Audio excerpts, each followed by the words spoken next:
Huyu hapa ni dogo ambaye anawavutia watu wengi sana ndani ya mitandao ya kijamii kutokana na namna ambavyo alikuwa akiongoza maombi ndani ya kanisa Katoliki. Haijafahamika ni jimbo la wapi na ni parokia gani, lakini ni namna tu ambavyo amewavutia. Kama hiyo comment ambavyo inaonekana hapa, nakwambia hata sura ni ya kipadri kabisa.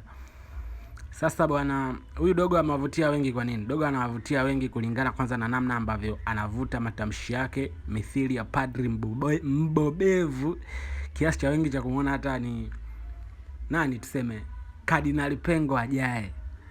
Wengi wanamwombea mema, wengi wanamtabiria kuwa padri mkubwa, wengi wanamtabiria kwamba akue kwenye hii misingi. Msikilize kama hapa anavyo